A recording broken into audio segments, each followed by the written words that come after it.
Miles T.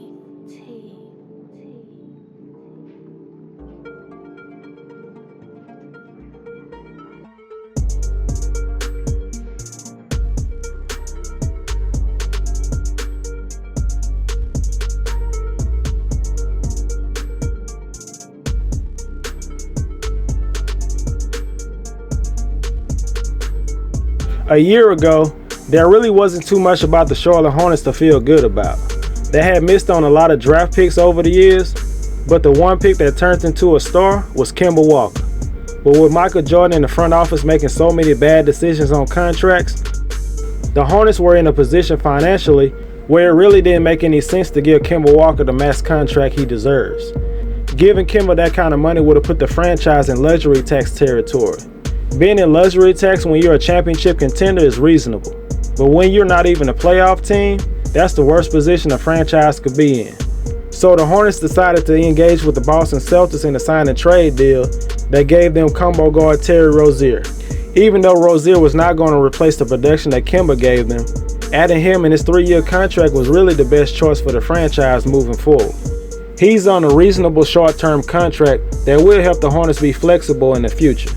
He put up stats that many would have expected from him, but I don't believe many thought he could be a 40% three-point shooter.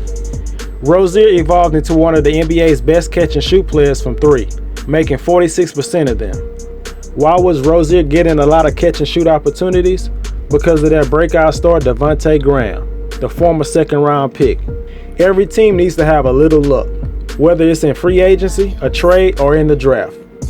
The Hornets look like they have found a stud in the second round that could turn into a franchise cornerstone. He went from a player getting small minutes behind Kemba Walker and Tony Parker in his rookie year to being an impact starter averaging 18 points and 7.5 assists per game. His improvement from his rookie year to his second year should have earned him the Most Improved Player award. James Borrego decided to have Devonte run the point guard position while Rozier played off the ball, which I believe is his best position. Both Rozier and Graham are good catch-and-shoot three-point shooters, which makes the fit with their new teammate almost perfect offensively. The Hornets had the 8th worst record in the league last season, and during the draft lottery, they jumped 5 spots and ended up with the 3rd pick in the draft. After getting lucky with their second-round pick in Devonte, they had an opportunity to get the franchise player they needed. Even with the 3rd pick, I feel that the Hornets got the best prospect in the draft, LaMelo Ball. His vision and passing skills are next level, and you added 6'7" height to the mix, and you could have a special player. There are obvious things he needs to get better at, just like with all young players, like his outside shooting and his defense. If LaMelo really loves the game like I think he does, he should be able to be at least average in those 2 areas. There were times when he played in Australia in the NBL where he showed he could be an elite scorer on the next level. His handle, size, and IQ gave him opportunities to take over the game offensively. LaMelo was the youngest player ever in the NBL to record a triple-double. Given his elite passing talent, you would assume that head coach James Borrego will put him in the starting lineup as the primary ball handler. Having good catch-and-shoot players like Devonte and Rozier will help give LaMelo confidence and rhythm early in his career. Seeing a pass that he makes lead to a score will only help LaMelo in his progression as a player in his rookie year. Winning Rookie of the Year usually depends on playing time and the role that the player has on his team. LaMelo will get a lot of minutes, and he will have the ball in his hands a lot. He is my early favorite to win the Rookie of the Year award. But he will not only have the reliable production from Devonte and Rozier, but also from their big free agent signing this year. The Hornets signed Gordon Hayward to a massive contract of 4 years, $120 million. They did overpay, but overall, I believe this is still a good move for the franchise. This is not a Nicholas Batum situation, where he goes from a solid starter to falling off a cliff. Hayward will bring playoff experience and talent. He adds scoring, ball handling, playmaking, and versatility to an offense that ranked in the bottom 3rd in efficiency last season. Hayward looked like a borderline all-star last season before he broke his hand that sidelined him for a month. On the season, he averaged around 17 points, 7 rebounds, and 4 assists while shooting 50% from the field. He was essentially the 4th option behind Tatum, Brown, and Kemba Walker on the Boston Celtics last year. Hayward never forgot that Jordan and the Hornets really wanted him when he was a restricted free agent, and they agreed on an offer sheet.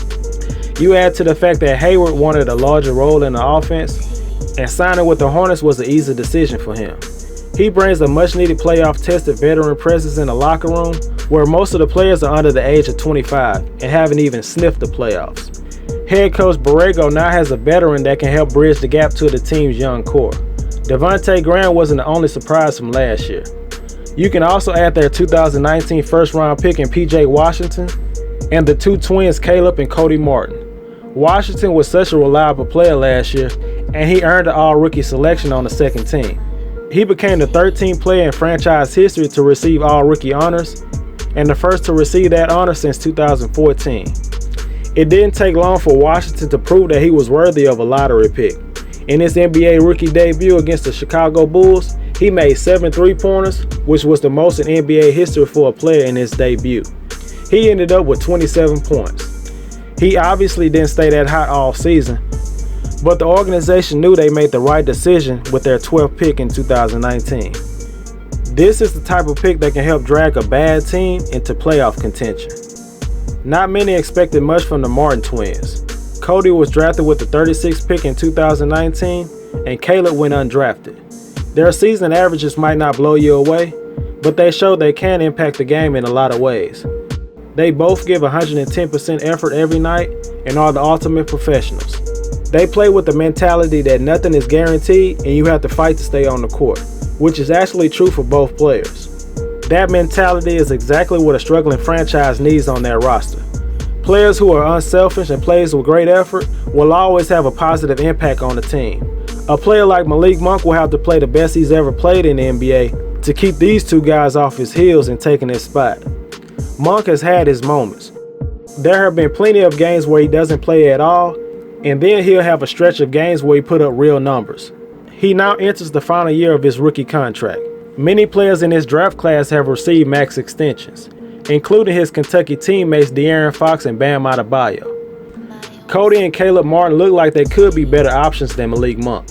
If Malik can't give you elite scoring off the bench this year, then the Martin twins all-around game along with their guaranteed effort will be the best option for the Hornets going forward. Much like Malik Monk, Miles Bridges is a player who is a high flyer and can give you amazing highlights above the rim. But unlike Monk, Bridges has been more consistent in his production. He started last year with a lot of up and down performances, but after January this year, he had a career-long 13 straight games scoring in double figures as he averaged 18 points and 6 rebounds on 45% shooting in that stretch. He definitely has impacted the game on both ends, and improving as a shooter will only make him have a bigger impact. Now he will be coming off the bench this season with the addition of Gordon Hayward. I think it's best for Borrego to have Bridges back up Washington at the 4th spot and have one of the Martin twins back up Hayward, and have Malik Monk and the other Martin twin fight for the backup 2-guard spot behind Devonte. The talent on this team is there after making a lot of good moves over the last 2 years. And you have a talent like LaMelo Ball who could bring everything together. He has a chance to be a star in this league. Since the franchise rejoined the league in 2004, they have only won 40-plus games 3 times. That's the only 3 times they have made the postseason in that span.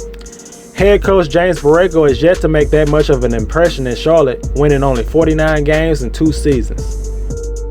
The Hornets have a chance to build a team that can make winning and playoff appearances a habit. But I don't believe that this year will be the year they return back to the playoffs. They will make progress this season and take a step towards the goal of making the postseason. But I believe they will have to wait until at least next season. I have the Hornets finishing in 12th place in the East with a 30-42 record. Getting a veteran presence and a borderline all-star in Gordon Hayward will prove to have a great impact on this team. He and other players like Rosier, Washington, and Graham will take much of the scoring load, which will take a lot of pressure off their franchise player LaMelo Ball early in his career. LaMelo will be able to play comfortably by setting up the offense and putting his teammates in the best position to score the ball.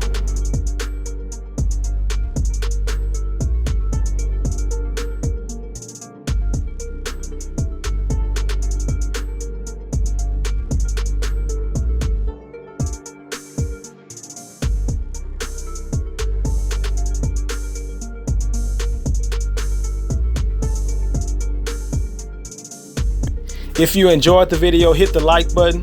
And if you haven't subscribed to my channel yet, do it right now for future NBA content.